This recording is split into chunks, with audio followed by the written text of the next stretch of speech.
Olá. Claro que a nossa análise sobre delação premiada, como vocês já perceberam, é principiológica, o que significa que nós estamos trabalhando com a coerência da delação premiada com o nosso instituto, nossos institutos penais, principalmente o que está no Código, mas não só, os princípios que regem o nosso direito penal como um todo, dentro do que estudamos da dogmática, dentro do que aparece no nosso ordenamento, na própria Constituição. E claro que existem mudanças rotundas, existem mudanças bastante grandes que nós temos que aceitar, mas com a racionalidade, saber como isso se introduz na nossa legislação, no nosso raciocínio jurídico, senão, para dizer de um modo simples, haverá injustiças e isso pode já até ser perceptível nas sentenças de alguns países, talvez não no Brasil, talvez sim, mas algo que de fato nós podemos acertar, que nós podemos prever, é que o Tribunal Constitucional, nossa Suprema Corte, ainda vai ter muito o que decidir a respeito dessa lei de delação. E o tema agora é uma prova disso. Nós vamos falar do princípio da oportunidade aplicado ao agente provocador, ao agente infiltrado. Nós vamos ver que eu não faço muita diferença entre agente infiltrado, ou nenhuma diferença entre agente infiltrado e agente provocador, que tem o que a ver com a delação premiada. Qual a sua relação? Na verdade, em todos os países em que entra uma lei antiterrorismo, as duas figuras, delação premiada e agente infiltrado, aparecem em conjunto. Então, princípio da oportunidade e delação premiada, princípio da oportunidade e agente infiltrado são muito próximos, né? E também o princípio da proporcionalidade, com o qual você já deve ter alguma familiaridade, aparecem de forma bastante corrente. Então, desta vez, eu vou inverter um pouco a ordem da exposição e vou começar já fazendo a leitura aqui de algumas conclusões referentes a esse tópico no nosso livro. Vou escolher aqui algumas delas. O parágrafo 13, por exemplo, retardamento da ação do policial implica instrumentalização de vítimas daqueles delitos que, por medida de conveniência e oportunidade, não foram interrompidos. Na prática, isso obriga a reconhecer a legalização do sacrifício dos mais vulneráveis. Repito, isso obriga a reconhecer a legalização do sacrifício dos mais vulneráveis. Parágrafo 14, a infiltração do agente inova ao conceder ao Estado o poder de mentir a seu súdito. E aqui algumas outras conclusões. A 16ª, parágrafo 16 das conclusões, o agente infiltrado incentiva o delito ainda quando não o queira. Quanto melhor seu desempenho, quanto mais convincente sua infiltração, mais fomentará a ação criminosa dos demais. Portanto, o agente infiltrado é a premissa lógica do delito, porque este poderia não existir sem sua participação, mesmo que meramente contemplativa no momento executório.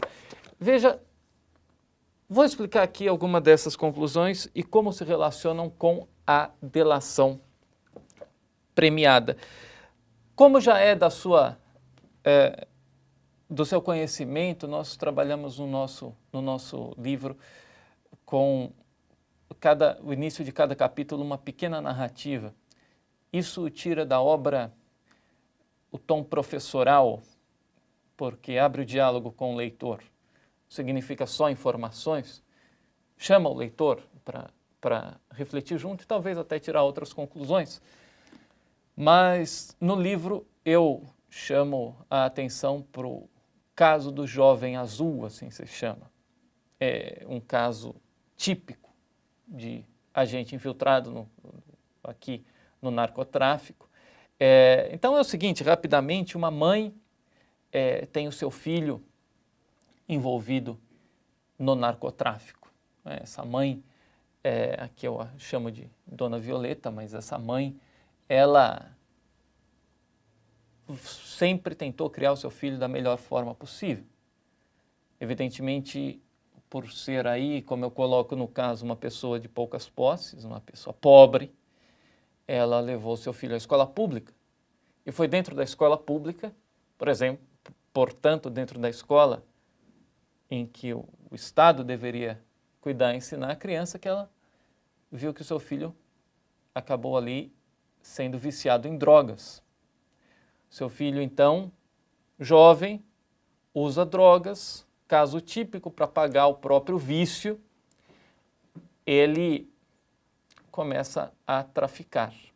Tudo bem, isso é uma parte da história. Do outro lado, um agente policial se infiltra numa grande quadrilha de tráfico de drogas. Ele se infiltra como agente disfarçado. Ele quer passar por narcotraficante. Para quê? Para desvendar ou ter provas de um delito muito maior do que o pequeno tráfico. Ele quer ter provas sobre o grande traficante, sobre o traficante que não está no bairro pobre, na favela, mas para isso ele se infiltra onde ele conhece. E evidentemente, como bom agente infiltrado, ele participa de crimes ou tem que participar de delitos que ocorrem corriqueiramente, que são repetitivos no narcotráfico. Nesse caso, um dia, esse agente é convidado pelo chefe da quadrilha em que ele está infiltrado a fazer uma cobrança de dívida de drogas. Cobrança de dívida de drogas não é feita em juízo, então ela é feita extrajudicialmente com uma surra, com uma agressão forte, ou até a morte, a jovens que não pagam pelo que consomem. Nesse caso, o nosso jovem azul, que com 16 anos de idade é traficante, mas é usuário de drogas e está fisicamente debilitado pelo uso das drogas.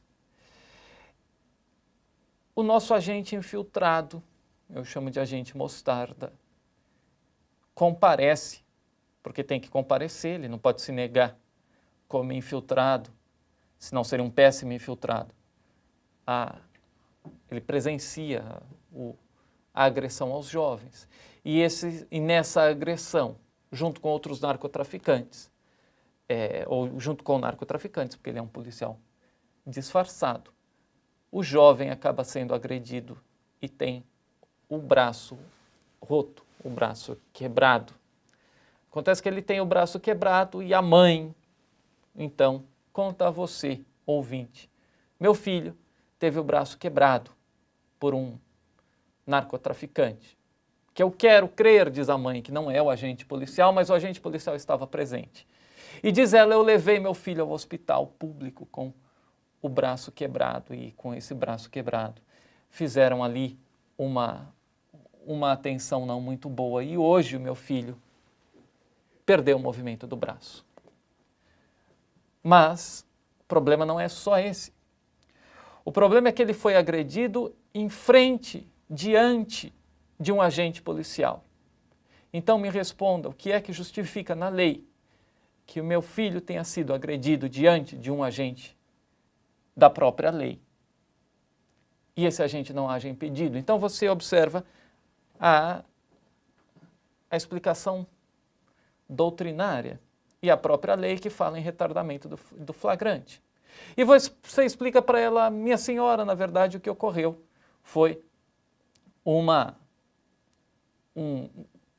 aplicação do princípio da oportunidade, buscando um resultado maior,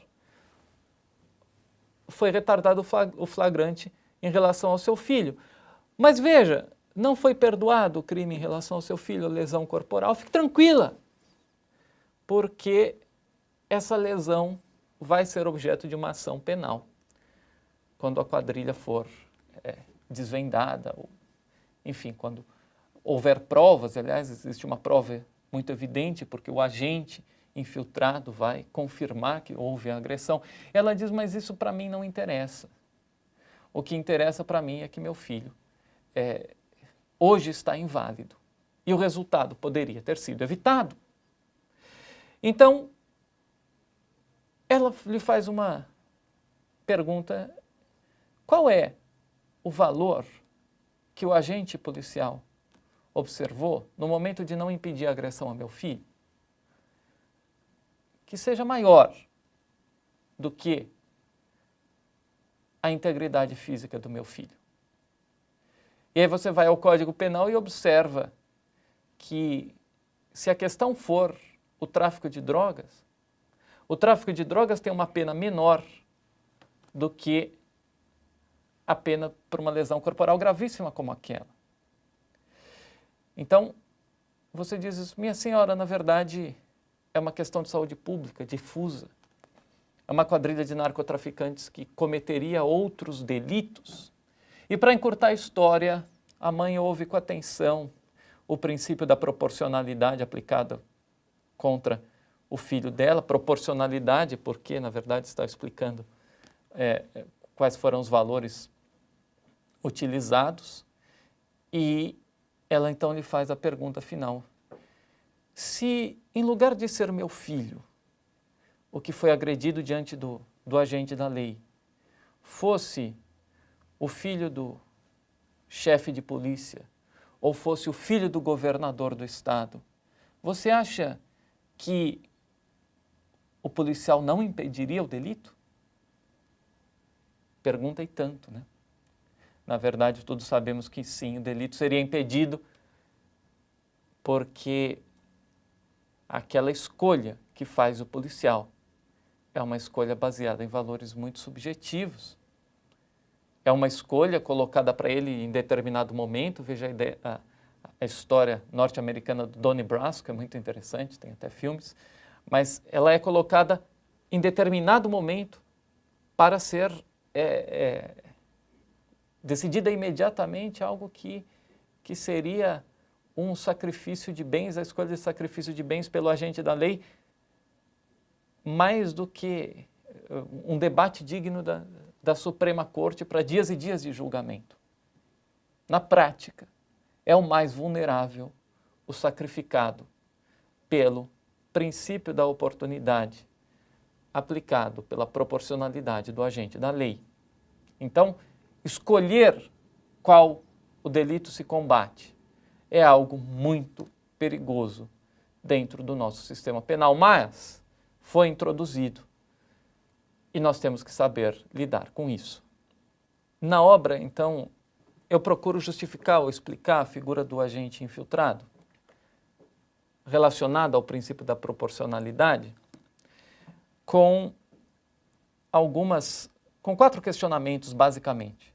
Todos eles convergem para a ideia principal que Kant combatia com ferocidade, mas que nós alteramos esse sistema filosófico, já dizemos isso, que é a instrumentalização do indivíduo. Sabe que a pena kantiana, o direito penal kantiano, basicamente, não assume prevenções gerais, né, futuras. A pena quia, pena quantum peccatum est, a pena equivalente ao pecado, e não para servir para uma finalidade, porque quando você utiliza a pena com uma finalidade específica de prevenção, você está utilizando o condenado como instrumento de toda a sociedade. E se o homem tem um valor em si mesmo, ele não pode ser instrumento dos demais, e por aí vai. Superamos isso. Então trazemos a instrumentalização daquele indivíduo que teve, no nosso caso, o jovem, nosso exemplo, o seu direito sacrificado em nome de um direito maior, por oportunidade. Muito bem. Primeira questão do agente infiltrado que nós dizemos é: o Estado pode mentir? É algo um pouco difícil de compreender o alcance, mas, na verdade, a ideia de um agente disfarçado, a ideia de um agente que se infiltra, não é uma ideia de uma mera omissão do Estado ser um observador longínquo do delito, mas será aquela pessoa que mente para o criminoso. Então ele vai se afeiçoar ao criminoso. E isso é questionável em termos da lei, porque evidentemente isso é uma provocação para próximos delitos, né? E talvez o Estado não possa fazer isso, mas enfim, é só uma questão mais simples diante das próximas que vão aparecer. Eu apenas lembro que com algumas obras literárias e com algumas atitudes, com algumas questões jornalísticas, que é muito comum o caso, muito mais do que se pensa, que o infiltrado se afeiçoe ao próprio criminoso, porque quando ele vê a sua realidade, não que ele perdoe, mas ele compreende algo, né? Eu uso a frase de John Steinbeck, que diz que conhecer a fundo um criminoso quase sempre diminuirá o ódio e fará com que se aumente a empatia para com ele. Steinbeck foi prêmio Nobel, autor do Ratos e Homens. Tem também uma frase mágica que não está na primeira edição do Teoria Pura do Direito de Kelsen, mas está a partir da segunda ou terceira, que diz: tudo compreender é tudo perdoar, né? Alles verstehen ist alles verzeihen, porque, na verdade, se nós compreendemos todas as circunstâncias do criminoso, evidentemente, se ele te conta todas o porquê do delito, muito provavelmente existe uma relação aí de emparelhamento. E essa relação de emparelhamento é nova como lei, especificamente. Então, é o que está por detrás do agente infiltrado. Mas muito mais grave, digo eu, o agente infiltrado sempre vai fomentar o delito, né? Mesmo como mero coadjuvante, quando ele se dispõe a acompanhar os demais, ele se converte logicamente num fomentador, porque a sua presença ali, com uma não intervenção, comunica uma pessoa a mais que assente ao delito, né? Em termos lumanianos, quer dizer, mesmo quando a pessoa não intervém, ela por não agir, ela comunica que não quer agir. Então, em termos lógicos, existe aí um fomento ao delito. Eu uso Leibniz, que falava dos mundos possíveis, foi objeto de um outro estudo meu sobre livre-arbítrio. Então, o mundo, a ocorrência do delito com o agente ali é uma realidade. E o delito tal como ocorreu, com o agente presente, mesmo não o impedindo, é um delito que conta com a participação do agente. E nisso, para quem é penalista, com certeza vai ter que concordar comigo, que conduz à ideia de uma omissão que é condição lógica do delito pelo próprio Código Penal. Quer dizer, o não agir do policial, quando o policial não age para impedir o delito, é claro que ele é causa desse delito por omissão. Então, a lei deveria dizer exatamente quando ele considera um ato criminoso, na minha opinião, pelo Código Penal, que é um ato criminoso, mas é um ato impunível do agente. Qualquer não intervenção que leve a um delito futuro, delito do qual ele não participa, evidentemente. Também trabalho com a fungibilidade do agente, tese que já foi mais do que superada, dizendo, mas se o agente não estivesse lá, o crime ocorreria do mesmo jeito.